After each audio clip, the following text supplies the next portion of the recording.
बोलो बेटा, नेमिंग कर ली है? यस और नो?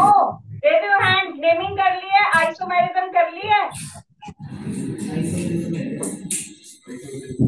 ट्वेल्थ मेडिकल को मेरी आवाज नहीं आ रही? Medical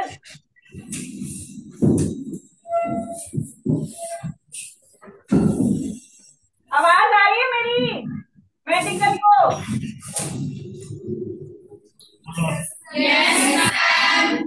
okay.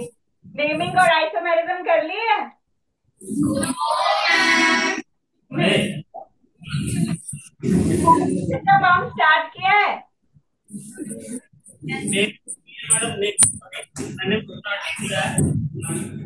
तो मुझे आपकी आवाज नहीं क्लियर आ रही।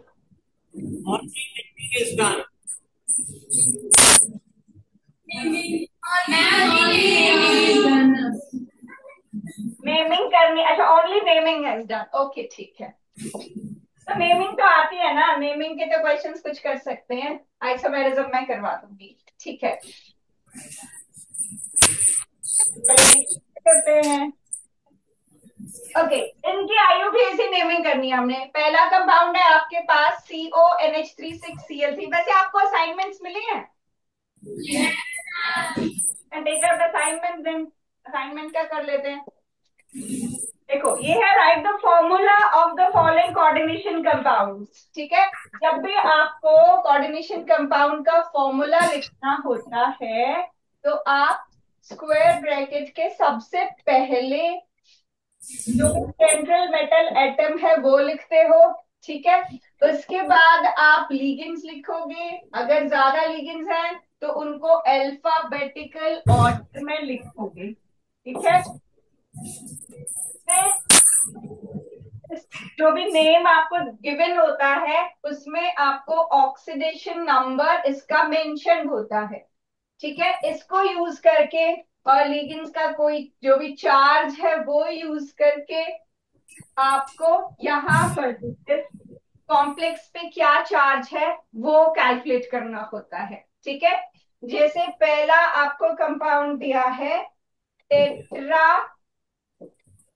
अमीन डाई एक्वा कोबाल्ट 3 क्लोराइड। इसमें सेंट्रल एटम कौन सा है? सेंट्रल मेटल एटम बोलो। सेंट्रल मेटल एटम कौन सा है फर्स्ट पार्ट में? हाँ जी,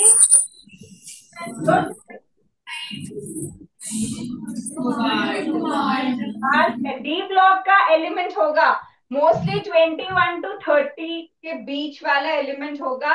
इसके सिवा जो ज्यादा पॉपुलर है प्लैटिनम पैलेडियम वगैरह होते हैं। निकल पैलेडियम प्लैटिनम, ये तीनों बहुत अच्छे जो कैटलिस्ट भी हैं। इनके कंपाउंड्स भी एज कैटलिस्ट यूज होते हैं। ठीक है, तो ये मिलते हैं जनरली आपको 21 to 30 ट्रांजिशन एलिमेंट्स के कॉम्प्लेक्सेस मिलेंगे या डी ब्लॉक के कॉम्प्लेक्सेस मिलेंगे। ठीक है, तो यहाँ पर सेंट्रल एटम आपका कोबाल्ट है। और लिगेंड कौन है? कौन सा लिगेंड? पढ़ो नाम, असाइनमेंट आपके पास है। फर्स्ट पार्ट में लिगेंड कौन कौन है?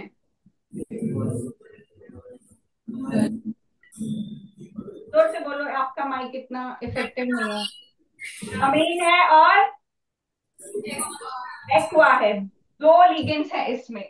और अमीन कितना है नंबर में? टेट्रा मीन्स 4, मतलब आपके पास लिगेंड्स में 4 अमीन है और डाई एक्वा है। दो वाटर मॉलिक्यूल्स हैं। ठीक है, और सेंट्रल मेटल एटम कोबाल्ट है। और ये क्लोराइड क्या चीज है? दिस इज काउंटर आयन, जो स्क्वायर ब्रैकेट के बाहर प्रेजेंट होती है। ठीक है, तो हम इसको कैसे लिखेंगे? सेंट्रल एटम हमारा हुआ कोबाल्ट। ठीक है, अल्फाबेटिकल ऑर्डर में ही लिखते हैं तो AM और AQ है। ठीक है, तो ये अल्फाबेटिकल ऑर्डर में ही है ऑलरेडी। तो आपको यहाँ लिखना है NH3 4, यहाँ लिखना है H2O ट्वाइस। ठीक है, ये आपके लिगेंड्स हो गए अरेंज। अब यहाँ पर क्या चार्ज आएगा? आपको देखो यहाँ तो ठीक है, जो क्लोराइड आयन है काउंटर आयन हमेशा क्लोराइड, ब्रोमाइड इस तरह से होगी, लेकिन अगर क्लोरीन स्क्वायर ब्रैकेट के अंदर होता है उसको क्या नाम देते हैं? अगर क्लोरीन स्क्वायर ब्रैकेट के अंदर होता है वो लीगेंड की तरह एक्ट करता है, क्या नाम देते हैं लीगेंड को?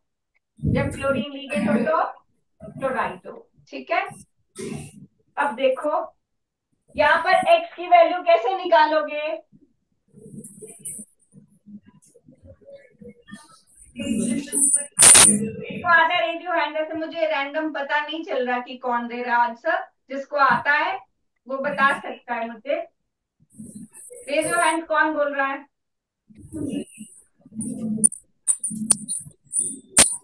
कोई नहीं। 12th non medical last bench पे कौन है बेटे, बताओगे कैसे निकालते ये नंबर? ओके, विंडो वाली साइड लास्ट बेंच पे दो बच्चे हैं। 12th नॉन मेडिकल विंडो वाली साइड पे लास्ट बेंच पे 2 स्टूडेंट्स हैं, बताएंगे।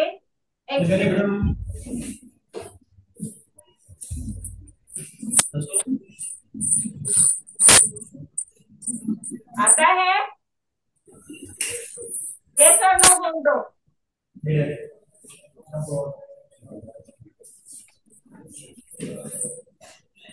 हाँ जी बेटा बोलो। मैम कोबाल्ट के चार्ज को एक्स कंसीडर करेंगे एंड एक्स पे जीरो चार्ज होगा। कोबाल्ट के चार्ज को एक्स कंसिडर करेंगे? जी सर वो तब करते हैं जब आपको ऑक्सीडेशन स्टेट निकालना हो। यहाँ पर ऑलरेडी ऑक्सीडेशन स्टेट गिवन है, ये कोबाल्ट का ही ऑक्सीडेशन स्टेट है। यहाँ पर हमने ये चार्ज निकालना है, तो कोबाल्ट का हम ये 3 इसमें पुट करेंगे। अमोनिया पर क्या चार्ज होता है?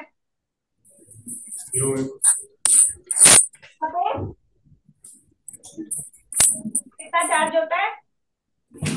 अमोनिया का माइनस वन होगा। नहीं बेटा, यहाँ पर 0 होता है, न्यूट्रल होता है। वाटर पे भी 0 होता है। ठीक है, बाहर आपको देखना है कि क्लोरीन हमने लगाने कितने हैं, तो उसको आप x पुट कर देते हो। ठीक है, तो यहाँ पर आपके पास x कितना आ रहा है? 3 आ रहा है। ठीक है, तो मतलब इस एंटिटी पे अगर +3 है तो इसको न्यूट्रलाइज करने के लिए -3 3 क्लोराइड आयंस हमको चाहिए होंगे। ठीक है, बैठो। जो आप बोल रहे हो वो तब होता है, ये करना था कि नहीं आप ये देखो पहले। जब आप बोल रहे होते हैं वो तब होता है जब आपको नेम लिखना होता है। यहाँ पर आपको नेम गिवन है, फॉर्मूला लिखना है। ठीक है, तो इसका फॉर्मूला आपके पास आ जाएगा, पहले सेंट्रल एटम, फिर आप लिखते हो लिगेंड्स।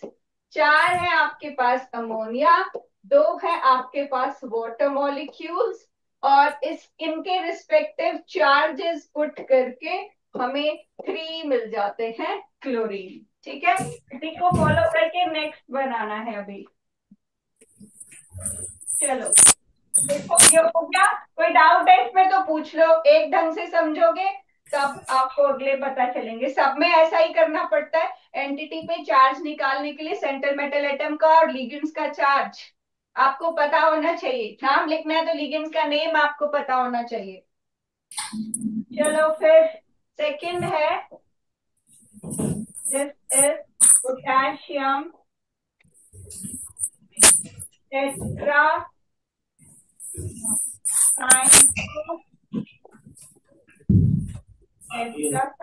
निकलेट।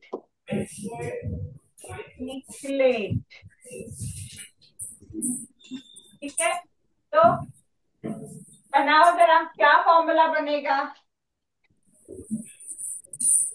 इसमें? बताओ सेंट्रल मेटल एटम कौन है? तो करो, इतना क्या डरते हो आप मुझसे? कौन है सेंट्रल मेटल एटम? निकल है। ठीक है, तो पोटेशियम क्या है इसमें?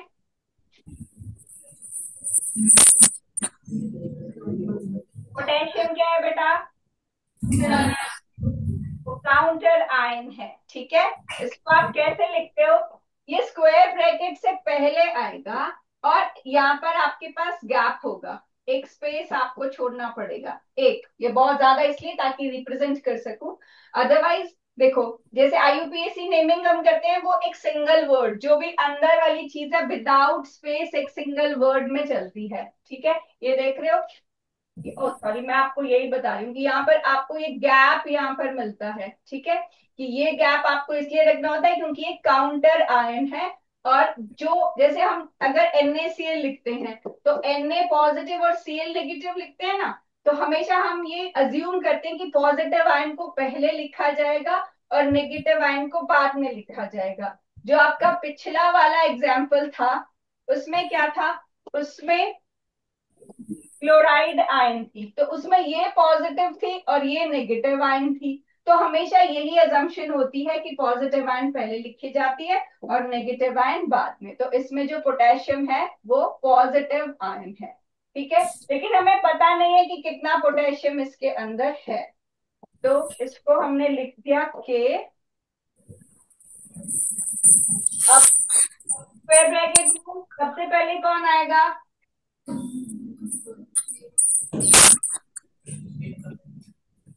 सबसे पहले आएगा निकल, ठीक है, ये है सेंट्रल एटम। साइनेटो कौन होता है,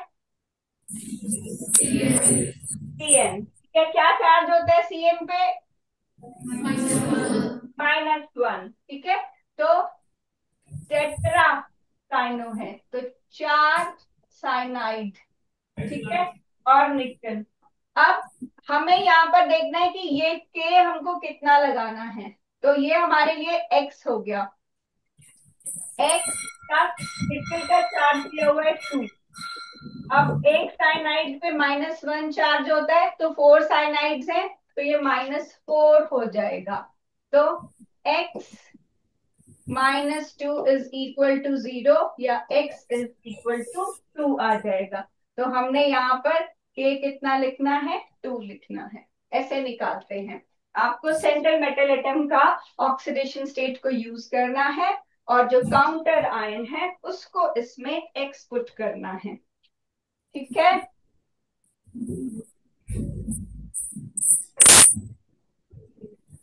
चलो, समझ आया बेटे, कोई डाउट, अगला करें, ठीक है।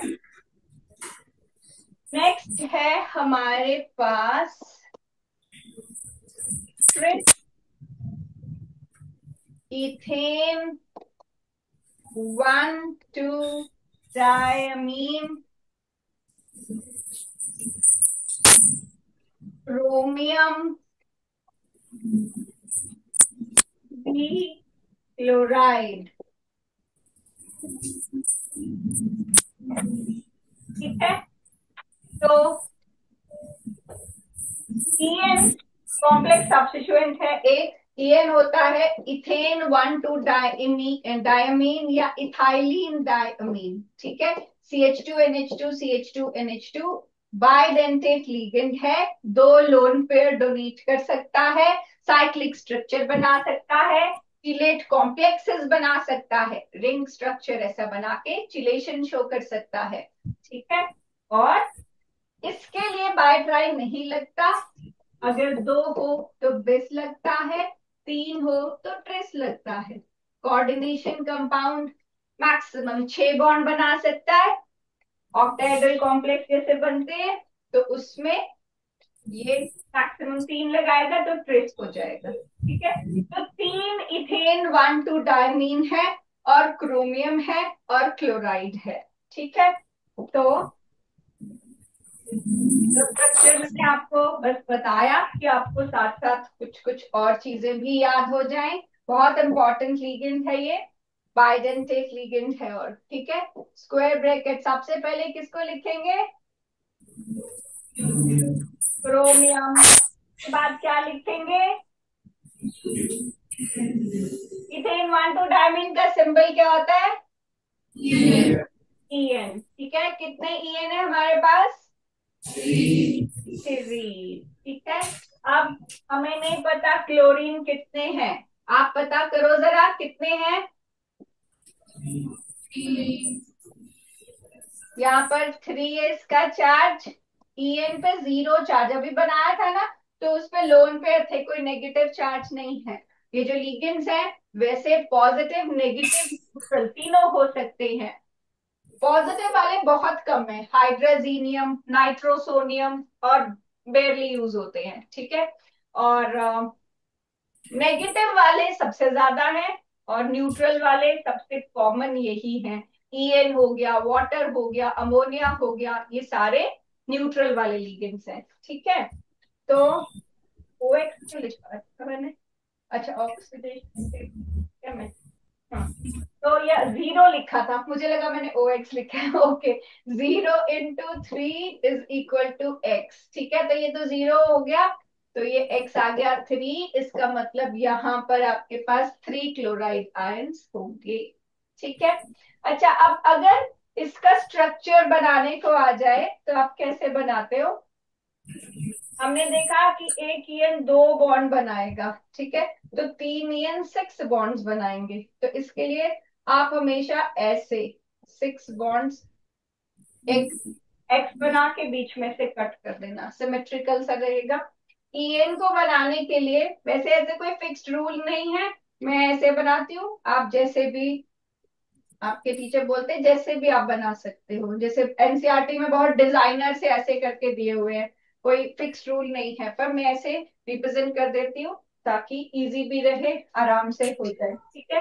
तो ये 3 ईएन, क्योंकि एक इथाइलिन डाइमीन 2 कोऑर्डिनेट बॉन्ड बना रहा है, आप इसको प्रॉपर ऐसे बनाना चाहो तो ऐसे भी, अब ये किसी भी साइड, जरूरी नहीं है इन दोनों के बीच में ही होना है, इधर भी हो सकता है, और जरूरी नहीं है आपको सिंबल ही दिखाना है, आप इसको ऐसे भी रिप्रेजेंट कर सकते हो, पर वो कॉम्प्लिकेट हो जाता है बस। तो हम आसान बनाने के लिए उसको ऐसे रिप्रेजेंट कर देते हैं, बीच में आपका सेंट्रल मेटल एटम होगा, और ऐसे छोटी सी ब्रैकेट बना के आप बाहर का जो भी चार्ज, जैसे यहाँ पर Cl3 है ना, तो ये C नेगेटिव, तो ब्रैकेट पे इसको ऑपोजिट चार्ज, क्योंकि ये न्यूट्रलाइज कर रही है आयन, तो ब्रैकेट पे आप इसका ऐसे पॉजिटिव चार्ज बना के हाफ ब्रैकेट ऐसे बना के रिप्रेजेंट कर सकते हो, ठीक है। या फिर ऐसे बना सकते हो, या फिर जैसे भी आपको ठीक लगता है, पर आपको स्ट्रक्चर साथ साथ सीखोगे तो आपको आइसोमेरिज्म में प्रॉब्लम नहीं आएगी। आइसोमेरिज्म पढ़ना आसान है, क्वेश्चंस उसके एक ही क्वेश्चन में वो सारी की सारी आइसोमेरिज्म सोचने को बोल देते हैं, ठीक है। वो बोलेंगे कौन कौन से टाइप ऑफ आइसोमेर्स ये बना सकते हैं, वो सब बनाओ, तो आपको सारे टाइप का सोचना पड़ता है जितने भी आप पढ़ोगे, ठीक है, कि ये पॉसिबल है कि नहीं है। तो पहले तो आपको स्ट्रक्चर आना चाहिए उसका बनाना, फिर आप देख सकते हो, ठीक है। चलो नेक्स्ट आओ, नेक्स्ट है हमारे पास, ठीक है,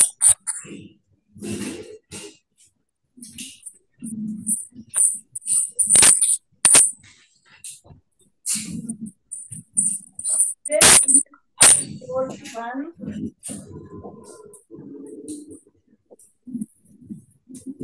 अमीन ब्रोमाइडो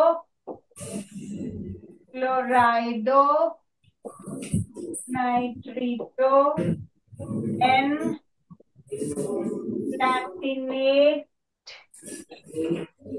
2, ठीक है। अच्छा, अब बोलो सेंट्रल एटम कौन है इसमें, कौन है सेंट्रल मेटल एटम, प्लेटिनम। तो बताओ फिर इसको प्लेटिनेट क्यों लिखा हुआ है, एटम क्यों नहीं लिखा हुआ।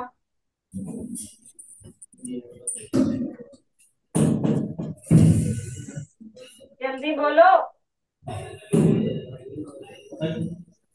एक वर्ड कब यूज करते हैं, जैसे आपने अभी तक किया, पहले वाले में तो सिंपल उसने कोबाल्ट लिखा था, दूसरे वाले में निकलेट लिख दिया, तीसरे वाले में क्रोमियम लिख दिया, चौथे वाले में प्लेटिनेट लिख दिया, पांचवे में प्लेटिनम लिखा है, छठवें में फेरेट लिखा है, तो ये क्या चल रहा है, क्या होता है, कौन बता सकता है, बोलो।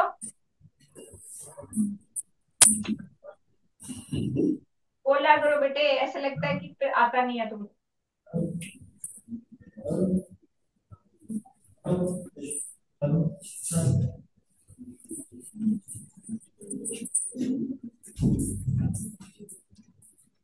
वो नेगेटिव स्फीयर में है। वो किसमें? नेगेटिव स्फीयर में।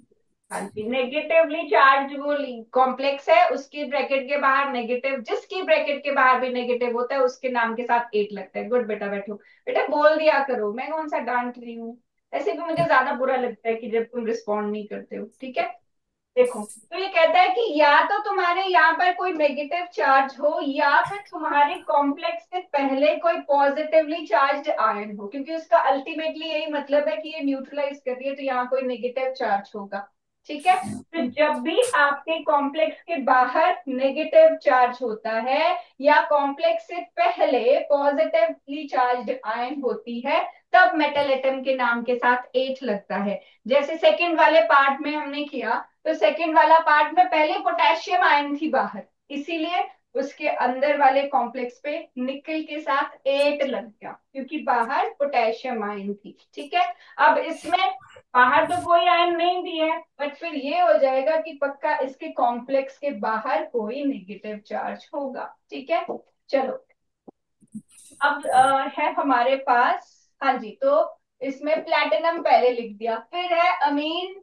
अमीन का हो गया ammonia, bromido, BR, chlorido, CL, nitrito N. What is nitrito N? Nitrito N क्या है? NO2। ठीक है।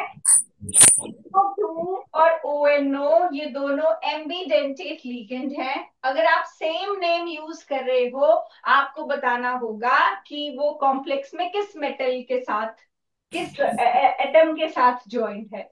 NO2 मीन्स वो नाइट्रोजन के साथ ज्वाइंट है, तो ये बन जाएगा नाइट्रीटो एन। और ONO मीन्स ये ऑक्सीजन के साथ ज्वाइंट है, तो ये बन जाएगा नाइट्रीटो O। ठीक है।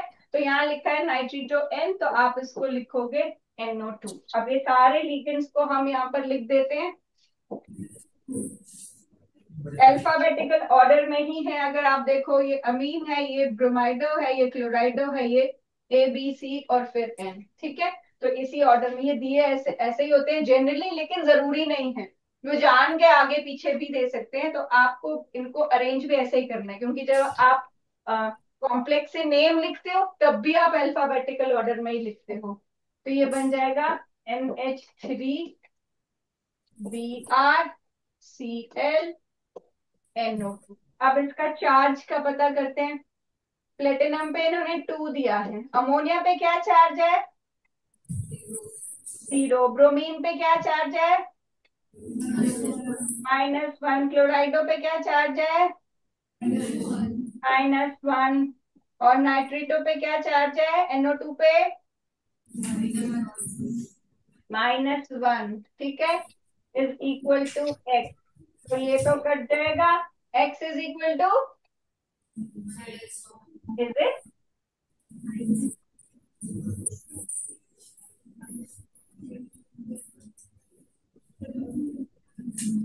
-1। ठीक है। चलो, अब हम करते हैं नेक्स्ट पार्ट। नेक्स्ट पार्ट है हमारे पास डाइक्लोराइडो बिस ethane 1 to 10 minutes। Let me write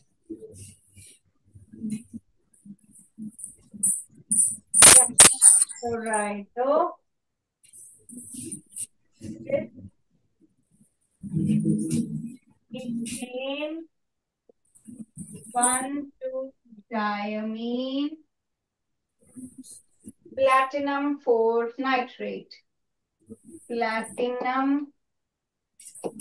4 nitrate। ठीक है। तो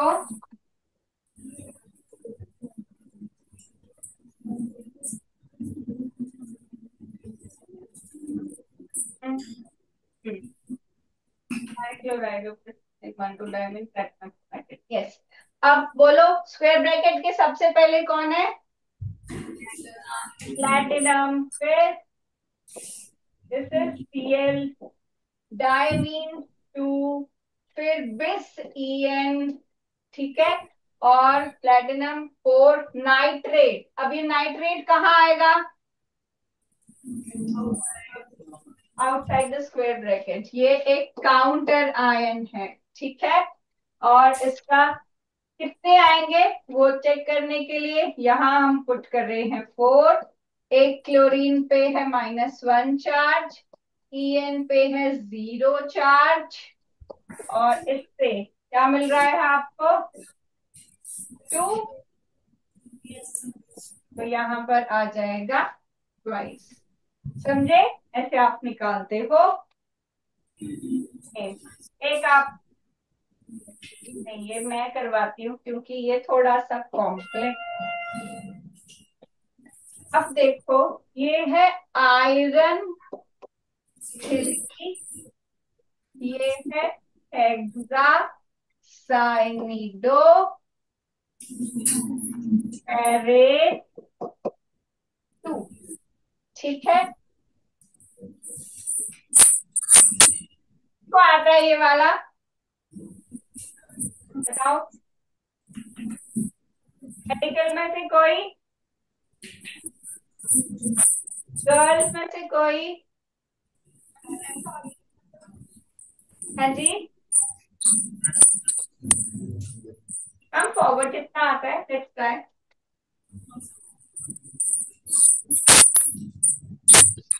नहीं, चलो देखो, आयरन में आपके पास Fe हो गया ये, ठीक है। इसका ऑक्सीडेशन स्टेट उन्होंने ऑलरेडी दिया हुआ है, Fe3 पॉजिटिव, ठीक है, और ये काउंटर आयन है बेटा, ठीक है। तो उसके बाद वो शुरू होता है मेन कॉम्प्लेक्स, जो एक पूरे वर्ड में दिया है। इसमें है हेक्सासाइनिडोफेरेट, ठीक है। तो स्क्वायर ब्रैकेट हम शुरू करते हैं। इसमें फेरेट है तो आयरन का बनता है, ठीक है। पॉजिटिव आयन है यहाँ पर, पॉजिटिवली चार्ज, तभी इस पे नेगेटिव आएगा, ठीक है।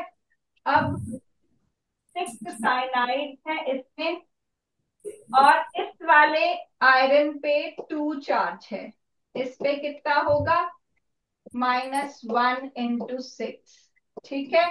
और इसको x से हम इक्वेट कर देते हैं, तो ये आ जाएगा, कितना आएगा? -4, ठीक है।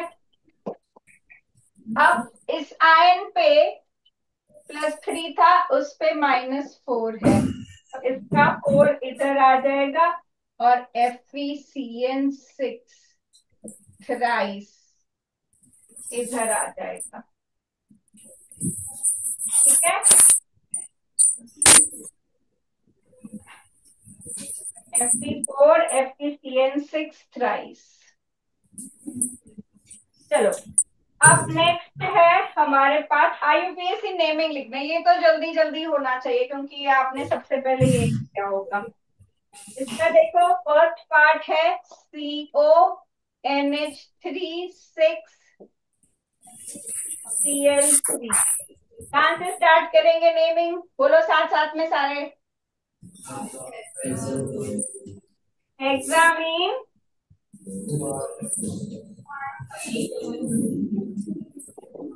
कोबाल्ट, आगे 3 ऑक्सीडेशन स्टेट इसकी 3, और आगे क्लोराइड। आपको एक स्पेस छोड़ना है, फिर लिखना है क्लोराइड, ठीक है। अगर नेमिंग आप जल्दी से कर लोगे, आती है आपको, तो मैं आइसोमेरिज्म करवा दूंगी, that is more important, more complicated. Naming तो फिर भी रूल याद कर लोगे, आइसोमेरिज्म में पहले वो पूरा याद करके फिर उसको यूज करना सीखना पड़ता है। तो एक बार एटलीस्ट आज अगर पढ़ोगे, तभी अगली बारी में उसको यूज कर पाओ। ओके, एक और कर लेते हैं। This is K3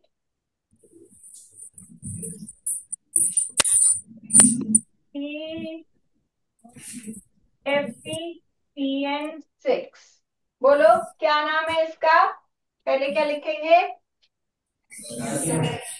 पोटेशियम, ठीक है, दाएं ट्राई कुछ नहीं लिखना होता काउंटर आयंस में, ना पॉजिटिव वाली में ना नेगेटिव वाली में। उसका नंबर हमें, इसका नंबर इसकी ऑक्सीडेशन स्टेट निकालने के लिए यूज होता है। ठीक है, उसके बाद गैप छोड़ेंगे, फिर क्या लिखेंगे? हेक्सा साइनिडो या साइनो। आगे कैरिंग और ऑक्सीडेशन स्टेट 3। ठीक है, जिनको नहीं पता कैसे आई 3, ये था 3, ये x, ये -1 × 6 = 0। यहां से x निकाल लोगे, वो ऑक्सीडेशन स्टेट होगी आयरन की। अच्छा, फटाफट इनमें से जो आपके हाथ में असाइनमेंट है बैक साइड पे देखो, कोई कुछ पूछना है तो पूछो, नहीं तो मैं आइसोमेरिज्म स्टार्ट कर सकती हूँ, क्योंकि मुझे लगता है आईयूपीएससी में आप कर सकते हो। अब फिर भी कुछ इसमें से देखो, फटाफट कोई चीज पूछनी है आप मुझे पूछो, फिर नहीं तो हम आइसोमेरिज्म में आपको एक बार करा देती हूँ। फिर आप जब क्लास में भी करोगे तो फिर वो एक बार और हो जाएगी। वो इजी नहीं रहती है, क्वेश्चन उसके टफ होते हैं।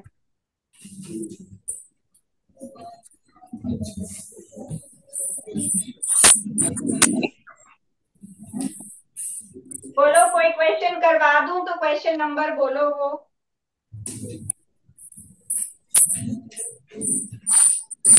चलोगे? फिर मैं आइसोमेरिज्म स्टार्ट करूं, बोलो यस और नो, बोलो ना। आइसोमेरिज्म स्टार्ट कर दूं? सर आप बताइए, मैं आइसोमेरिज्म स्टार्ट कर दूं या इनको और करवा दूं नेमिंग? है ना, तो ठीक रहेगा, बिकॉज मुझे लगता है ये कर लेंगे नेमिंग अब इसके बाद। ओके बेटा, आइसोमेरिज्म में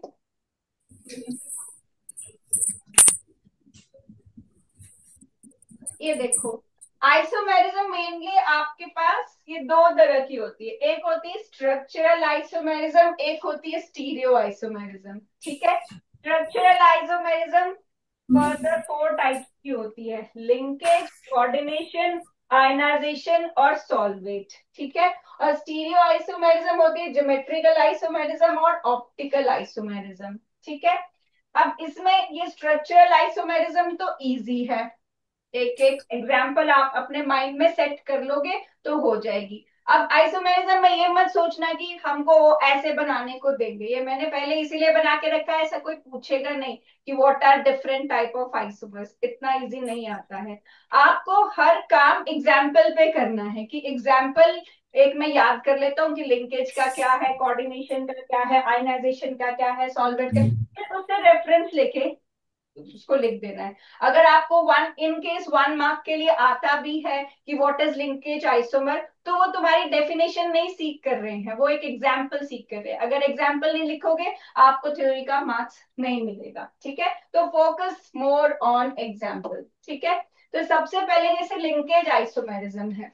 अब लिंकेज आइसोमेरिज्म में सिंपल ये है कि जो भी आपके बाइडेंटेट लिगेंड है ना, साइनाइड, आइसोसाइनाइड, थायोसाइनेट, आइसोथायोसाइनेट, या नाइट्रीटो एन, नाइट्रीटो ओ, अगर आप बोल रहे हो। ठीक है, तो वो आपको बस ये लीगेंड का लिंकेज चेंज करने हैं कि वो किस उससे लिंक कर रहा है, बाकी कुछ नहीं, कि यहाँ नाइट्रोजन से लिंक कर रहा है, यहाँ ऑक्सीजन से लिंक कर रहा है। तो एक तो बात, अपने आप ही इमेजिनरी कोई कॉम्प्लेक्स नहीं बना देना है जिसकी एग्जिस्टेंस ही ना हो, जिसकी वो ऑक्सीडेशन स्टेट मेटल शो ही ना करता हो।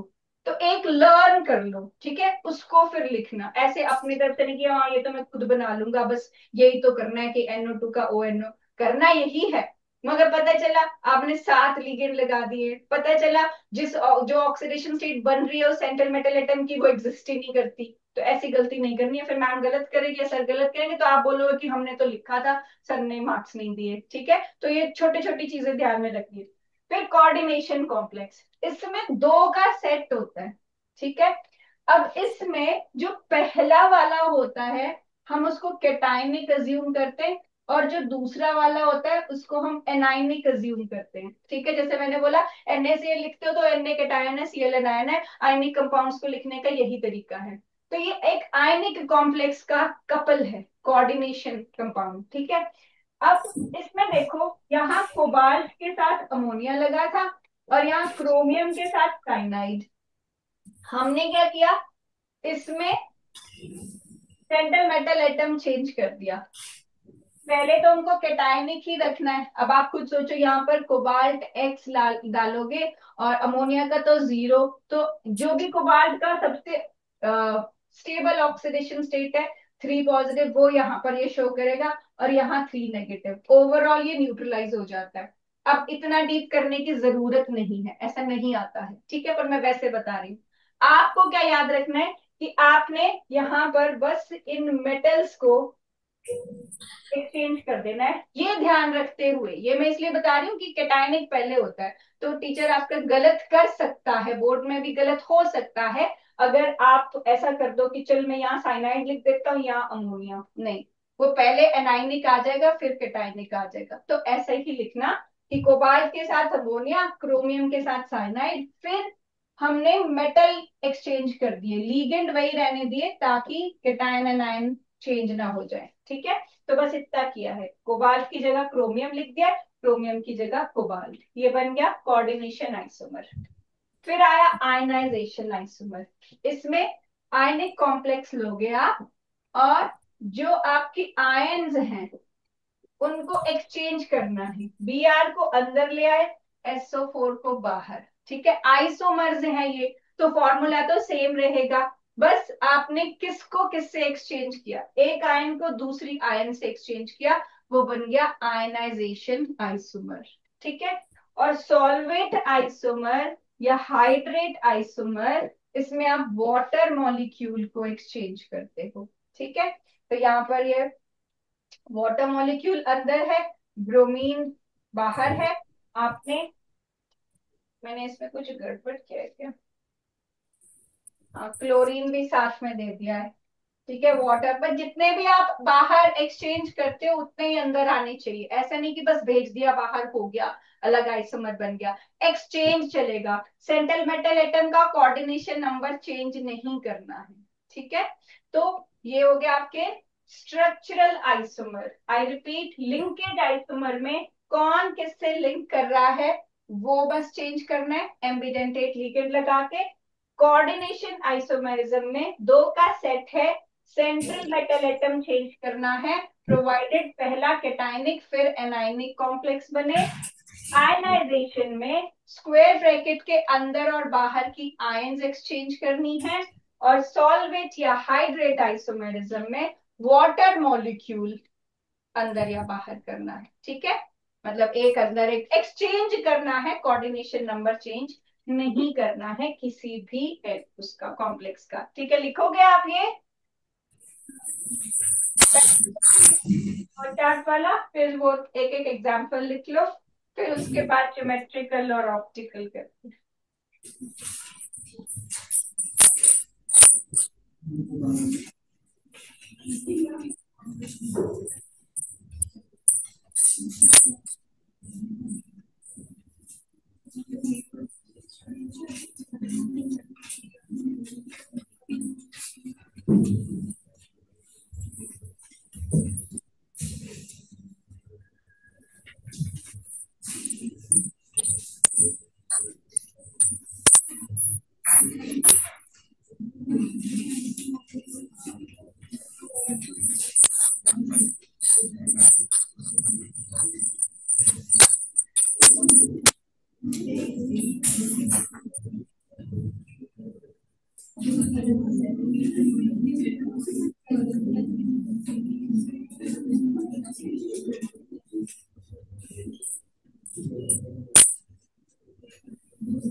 ये भी लिखो एग्जाम्पल फिर।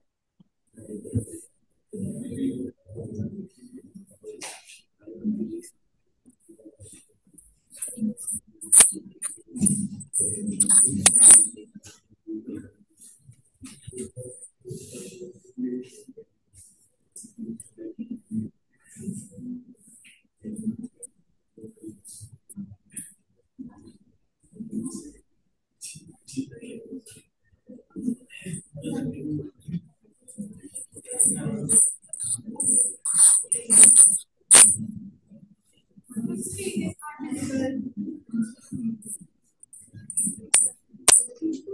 फिर नेक्स्ट करते हैं हम ज्योमेट्रिकल आइसोमेरिज्म।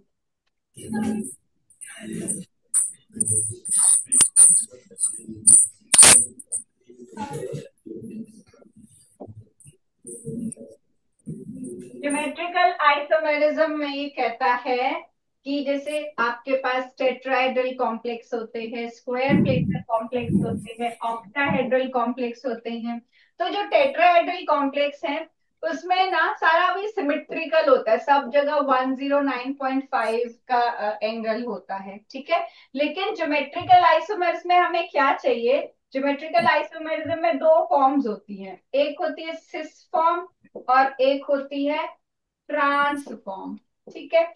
सिस का मतलब है कि जो भी एक लिगेंड है उसके जैसा ही एक और लिगेंड अगर सेम साइड 90 डिग्री पे आपको मिल जाए, 90 डिग्री पे मिलना चाहिए, ठीक है। इधर भी हो सकता है, इधर भी हो सकता है, तो ये सिस फॉर्म होती है। और अगर इसका जैसा दूसरा लिगेंड 180 डिग्री पे इसको मिले तो वो ट्रांसफॉर्म होती है, ठीक है। This is cis, this is trans. लेकिन यहाँ पर तो ये डिग्री नहीं अचीव होती, यहाँ पर तो 109 का एंगल है, इसीलिए ये ज्योमेट्रिकल आइसोमेरिज्म शो नहीं करता है, ठीक है। तो आप लिख सकते हो कि tetrahedral complexes they do not show geometrical isomerism. 12th non medical बेटा, फर्स्ट बेंच पे तबीयत ठीक नहीं है बच्चे? क्या हुआ? तो ये ज्योमेट्रिकल आइसोमेरिज्म नहीं शो करेगा, तो कौन शो करेगा? ये स्क्वायर प्लेनर और ये ऑक्टाहेड्रल, ठीक है। तो स्क्वायर प्लेनर में जैसे सेंटर मेटल एटम यहाँ बीच में होगा। अब अगर सारे लीगेंड्स एक जैसे हो गए तो ऐसा नहीं होता कि सिस भी है एक ही में और ट्रांस भी है एक ही में, ऐसा नहीं होता, अलग अलग होने चाहिए। आइसोमर्स जो है दो डिफरेंट कंपाउंड्स के बीच में होना चाहिए, ठीक है। तो अगर ये ऐसा है कि मेटल है और चार लीगेंड्स हैं और चारों के चारों सेम हैं, तो ये ज्योमेट्रिकल आइसोमेरिज्म शो नहीं कर सकते, क्योंकि इनको एटलीस्ट वो कंडीशन चाहिए कि हाँ दो एक जैसे हो, कि वो सेम साइड हो तो वो सिस हो जाएगा, और अगर ऑपोजिट साइड हो तो वो, सॉरी, ऑपोजिट साइड हो तो वो ट्रांस हो जाएगा। तो अगर चारों ही सेम है तो ज्योमेट्रिकल आइसोमेरिज्म नहीं शो करती। अच्छा, अगर तीन एक जैसे हैं,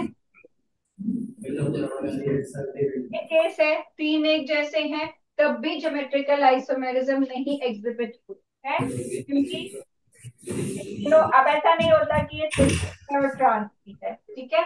तो अगर कोई तीन लिगेंड्स एक जैसे हैं और फोर्थ वन इज डिफरेंट, तब भी वो ज्योमेट्रिकल आइसोमेरिज्म नहीं शो कर सकता है, ठीक है। नो ज्योमेट्रिकल,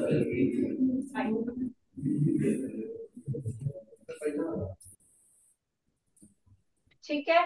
उसके बाद है हमारे पास, अगर दो लीजेंड्स एक जैसे हो और दो दूसरे भी एक जैसे हो, A2B2 टाइप, मतलब इसमें जो सेम है अगर वो सेम साइड है 90 डिग्री पे है तो वो सिस फॉर्म हो जाएगा, और अगर वो 180 डिग्री पे है तो वो ट्रांसफॉर्म हो जाएगा, ठीक है। तो ये लोग सिस और ट्रांसफॉर्म शो कर सकते हैं, A2B2 टाइप, ठीक है।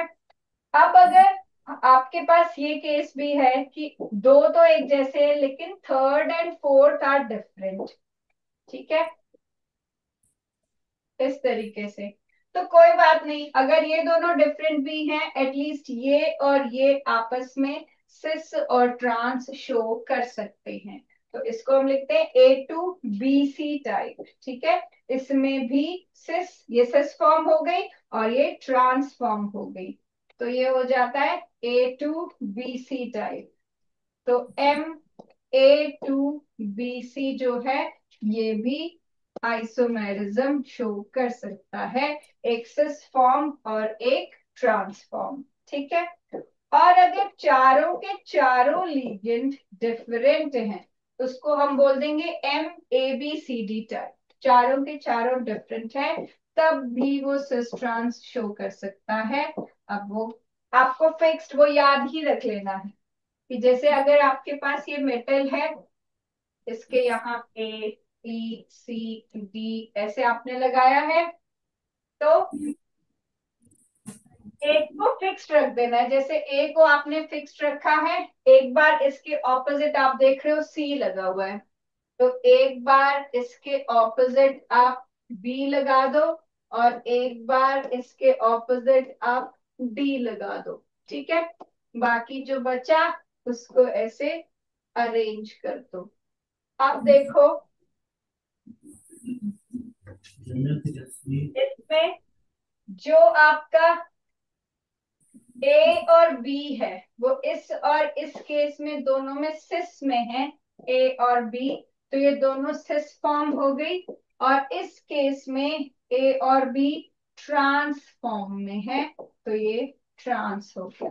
ठीक है, तो ऐसे आपने एक लिगेंड को फिक्स्ड रख के दूसरे को घुमाते रहना है, एक बार दूसरा, एक बार तीसरा, और फिर देखना है कि कौन उसके साथ सिस में आ रहा है और कौन उसके साथ ट्रांस में। आप डी के साथ भी सेम कर सकते हो, यहाँ ए और डी सिस में है, ए और डी सिस में है, और ये वाला ए और डी ट्रांस में। तो हमेशा आपको दो सिस में मिलेंगे और एक ट्रांस में मिलेगा। ये केस है जब आपके मेटल के साथ चारों के चारों लिगेंड्स जो है वो डिफरेंट होते हैं।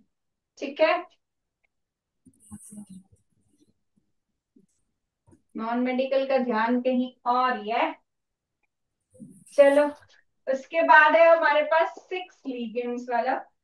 इस सिक्स लिगेंड्स में अगर मेटल के पास सिक्स लिगेंड्स है, अगर सिक्स के सिक्स सेम लिगेंड्स है, तो ये आइसोमेरिज्म नहीं शो कर सकते। आइसोमेरिज्म के लिए आपको चाहिए एक साथी जो सिस में हो या उसके साथ ट्रांस में हो। ठीक है, तो अगर सब सेम है सिस ट्रांस नहीं हो सकता। फाइव एक जैसे हैं, एक ही एक जैसा है, तो अगेन इसका कोई साथी नहीं है सिस ट्रांस के लिए, ये नहीं शो कर सकता। लेकिन अगर चार एक जैसे हैं और दो एक जैसे हैं, तब इसका सिस और ट्रांस बन सकता है। जैसे अगर मैंने चार लिगेंड्स यहाँ लगाए जो एक जैसे हैं, और दो ऐसे लगा दी, तो ये सिस फॉर्म हो गया। ठीक है, इकट्ठे इकट्ठे ये इसका सिस फॉर्म हो गया। लेकिन अगर मैंने इनको सेपरेट कर दिया और इनको ऐसे लगा दिया, तो ये ट्रांसफॉर्म हो गई। ये हो गया आपका A4B2 टाइप। अब यहाँ पर AB की जगह कोई भी लिगेंड्स होंगे। ठीक है, this is your A4B2 type.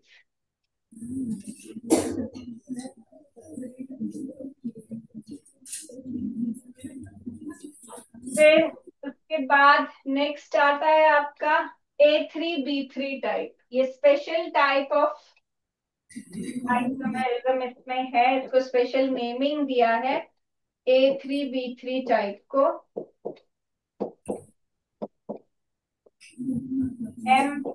MA3B3। जब ये सिस फॉर्म में है, कह लो एक दूसरे के साथ है, एक दूसरे को फेस कर रहे हैं, ये है फेशियल आइसोमर। ठीक है, लेकिन अगर ये ट्रांसफॉर्म में होंगे, या कह लो मेरिडोनियल या मर isomers. This is mer isomer and this is pack isomer.